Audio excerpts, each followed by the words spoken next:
Hi, this is Scott Garibay, and today I'm going to present for you the mystery of Cinder Hollow. This is a custom-made J. Scott Garibay adventure that you can run in any fantasy tabletop role-playing game. I'm going to go ahead and just set it out for you today. You can listen to it today, and you can run it on Saturday. So let's jump right into it.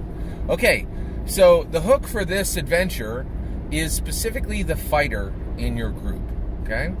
The fighter in your group was trained at one point by another fighter, and you'll remind the character of that at the beginning of the session and say, and basically what you want to do, I think one of the most fun ways to introduce this is interrupt an ongoing adventure. Now I know that sounds strange, but I really feel like you need to keep your characters on your toes. You want to do things that are unexpected. You don't want to be that game master that everybody knows what's coming next. So interrupt one of your own adventures with this, right? So they're coming close. They're your team, your party of player characters is close to getting to the end of a specific adventure. And what you want to do is you want to interrupt that with a message being delivered to the fighter. And the fighter is explained that his old mentor has died in Cinder Hollow, and that within a book found on the fighter's body were instructions for the fighter to come and bury him. Okay, and as a game master, you could tell the fighter, you were trained by this person, and this person was really integral in your training as a fighter, and you have fond memories of him or her, I'm sorry, him. You have fond memories of your mentor, and you have goodwill toward him, and you also know why you need to bury your mentor. So are you going to, you the player character, know why you need to bury him? Are you going to go, right? And the player character will say, well, why is it that I need to bury him? And you will then explain that the old mentor had a ring, and the ring has been passed down. It's an iron ring. It has no magical abilities. But it's an iron ring. It's been passed down in their family for 8 generations. And when his mentor died, he wanted the fighter to give it to his sister, okay, so it would continue to pass in the family. Okay, so he needs to go bury his mentor, get the ring, and take it to and then take it to his mentor's sister. And he knows where his mentor's sister lives. Now, if the fighter delays, right, that means that when they get there, there's a possibility that the ring will be gone. And so you will roll a percentage chance that the ring will disappear, okay? All right, so at this point, leave it completely up to the player character. They will either refuse it. They could refuse this adventure, and then you're just going to continue with the adventure you're already in. Or you can, or they'll accept it, right? And you can explain, hey, in any, Cinder Hollow's like any Cinder Hollow. They've never been there before. It's 60 miles west, and there are 1,000 people that live in Cinder Hollow. It actually is. It's a smaller town, but it is a richer town, and the reason why is, it has agriculture. It also has trade, but it produces adventurers, and the adventurers send wealth back to the city. Just the parents there have a lot of goodwill with their children, and it's a wealthy town, or a small town. Okay, all right. So your character then needs to decide if he or she is going to. Your player character is going to decide if he or she is going to go bury their mentor. Okay, if they decide, the adventure continues to Cinder Hollow. So player characters all go to Cinder Hollow. They're going to stay at the Jade Stag Inn, okay? And the Jade Stag Inn is a very, very nice inn. It's in the town. It's actually a little pricey. They're going to have to pay gold, right? They'll check in. It'll be raining the night they get there. They'll have to come in, and then the night they arrive, you can make essentially kind of trap them in the tavern and make it very difficult for them to go out because it's raining, nobody wants to open their doors, that kind of thing. And you can kind of introduce Cinder Hollow to them, and introduce Cinder, and the people of Cinder Hollow will also kind of get a warning that they're there, and will start asking questions on why they're there. Okay, now if they answer those questions, they will find out right away that what the fighter was doing there. So the fighter had taken on the role of the constable there, so he essentially the sheriff. And now that he has passed, there actually is no sheriff in town, and the town is looking for a new sheriff. Okay, and by the way, the mentor's body is being kept at the butcher, the person who butchers animals in the town, on ice. His body's being kept in the same, essentially, ice box where all the animals are butchered, right? So at that point, they're going to spend the night there. They will find that the old mentor was very, very much beloved by the town and had a lot of goodwill from the people. Okay, and of course he has been murdered, right? So there's a mystery around what happened to him. So the player characters now have more decisions. They can.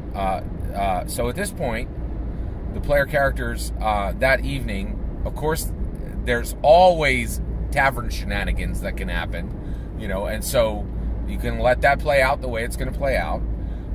But also, they now have the decision. In the morning, they will be taken to the body, and the ring will. And if they did not delay, the ring will be there. Okay, and the player characters will get the ring, and the characters can then literally go out, just go a half a mile outside of the village, bury him, and then move on and take the ring to the sister. That's one way that the adventure can end right there. And you can, of course, do random encounters on the way to that, or you can, trigger adventures off from that sister encounter as well, right? But there's also the standing mystery, okay? And so it's clear that he has been he's been stabbed to death. He's been stabbed. He has 6 dagger wounds. So he was killed with a dagger. Okay, and so basically now the player characters have to decide, are they going to stay and solve the mystery? Okay. Now, if the player character is like, hey, this is my mentor, I'm not going to allow this to stand, then the mystery kicks off. Okay. All right. So at that point, if they stay and decide to solve the mystery, they're going to explore the town and begin to investigate. Okay. Well, what they're going to find is that the old mentor had a relationship with actually the mayor of the town, who is a female, and they weren't married in any way. They only got together about once or twice a month for a date. They had wine, enjoyed each other's company, but it was a long-standing relationship, and it had been going on for 3 or 4 years. And the mayor very much liked the mentor, right? So and the mayor has 2 twin daughters. Okay, from actually, it's not known where they're from. Whoever the father of the twin girls is never even mentioned. It's not talked about by anybody in the town, and they change the subject quickly anytime that comes up. Okay, and the more the character, and this is actually one of the dangerous triggers, right? If anybody is pressed in the town on who the father of the twins are, they will get very adamant, and they will be willing to fight before they'll actually give any answers on questions about who those girls are. Okay, all right. So at that point, you have you have the mayor. He had a relationship with the mayor. Okay, the old mentor. The mayor has 2 twin daughters. He of course also, as a constable, he had his primary weapons were longbow and sword. And he had to keep those in repair, and also he used armor. So he had to keep his armor in good shape. He had to keep his weapons sharp, and he had to get new arrows. Right now, there's both a blacksmith and there's a general store in town. Right, So the characters will go meet the blacksmith, and they'll meet the general store, the general store owner. The blacksmith is a female dwarf, and she's an excellent blacksmith. She can do any repairs that they need, yes, she can do any repairs they need. And essentially, she will, answer any questions they have to the best of her ability, right? Last is the general store owner. The general store owner is actually one of the player characters is a doppelganger for his ex-paramour, and immediately he takes a dislike to them, and actually says that they're not allowed to shop in his shop, specifically because the last adventurers who tried to purchase from his limited supply of magic items, he runs a general shop, but he keeps 3 magic items in stock if he can. He literally has these gold-bound chests, right? And he puts up a sign if there's anything in the chest, and he leaves the chest open if there's nothing there. So if the chest is locked and bound, he has he has a magic item in there, and he will show adventurers.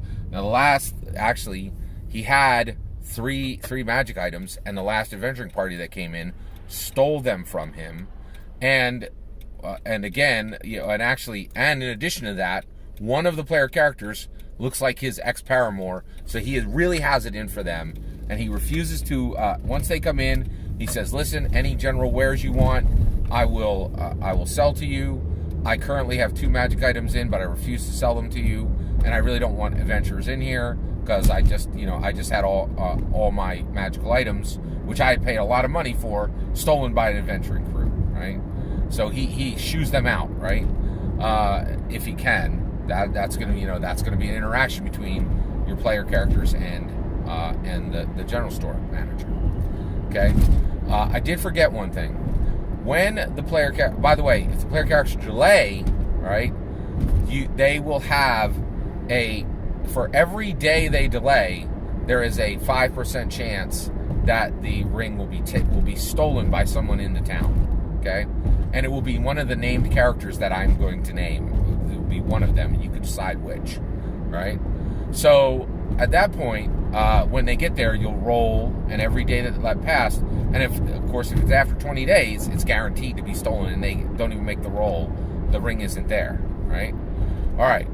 So with that, the other thing is the old mentor has 2 magical items on him, which are not, and then of course he has his longbow and his sword and his armor. He also has 2 magical items, and those could be any magical items you choose.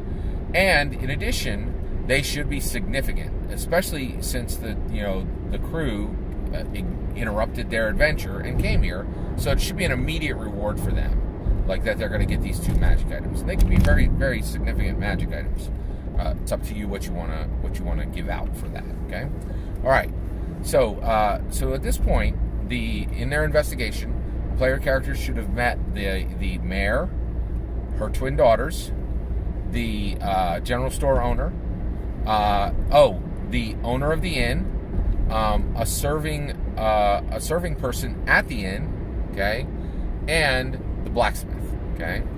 And at this point, they're gonna do what they can to determine who. And at this point, you should stop introducing new people, and they're going to try to solve the mystery, okay? And so basically, the one clue that you can give is they can make a perception check, and none of the characters carry a dagger, okay, except the 2 twins. The 2 twin girls do carry daggers, and they are literally the daggers that killed the old guy, right? And so if they get that perception, that's the only clue of who actually killed him. However, there is another clue if they get another perception. That is a visual. That's the only visual clue.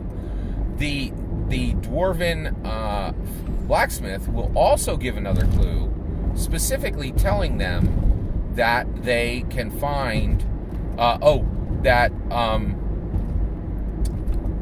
specifically telling them that the mentor had a path he liked to walk up into the mountains, right?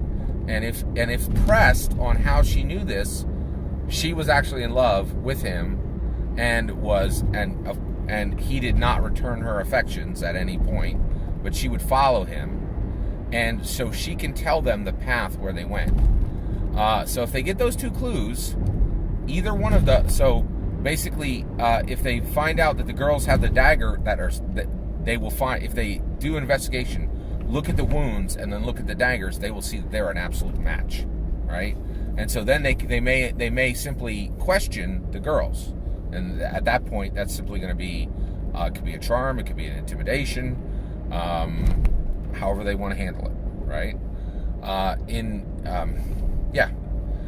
And then from there, the other path is if they go up into the mountains, and actually the dwarven blacksmith will actually take them up there. What they will discover is the reason why the twin girls actually killed the old mentor. And the reason why is there are thick veins of silver in the mountains. And so when the girls found this 2 years ago, these thick veins of silver, they actually traveled about 300 miles away to a mountain range where there were dwarves, and the dwarves sent back a small crew. They mined 100 feet down into the mountain and then set up a portal. And at this point, those two daughters have been collecting 3,000 pieces of silver every single year from the dwarves, as well as a seasonal gift. So the dwarves give them 3,000 gold per year, 3,000 silver per year, and a seasonal gift, right? Every 3 months, meeting them in the mountain in the portal. And the two daughters are saving up in order to oust their mother. They don't have any plans to oust their mother in a violent way. They plan to essentially overtake the city in a commercial way. All right, and they've already started to buy support in the town, so that they can overtake their mother during the elections and take her, because she probably has another 10 or 15 years of rule if her rule is not manipulated and the elections aren't manipulated. But the girls definitely want power, and they don't want to wait for their mother to give it to them. But they have their ill will does not extend all the way to the point of any type of harm to her. They simply want to just displace her, and they're saving their money and then buying influence in the city in order to displace her. And all this will become apparent once the portal is found, right? And she may monologue about her plans. And also, the only other person in town who does know this is the general store owner, because he is on her roll. He's on the dole with her, and he is getting a seasonal allowance from her, and he is helping to get other families in the city to make sure that the next election will go the way of the two twin daughters. And so essentially, what happened was, the old mentor came across the two twin daughters when they were receiving their seasonal gift because of his walk, just by coincidence, and then they killed him for finding it. And then his body was found, and that's when the fighters were called in. So that is the mystery at Cinder Hollow. You heard it today. You can run it on Saturday. Let me know if you have any questions. I'd love to help you out with it if you have any questions on how to run it. Just put your comments in below. Please consider liking and subscribing, and have a wonderful millennium.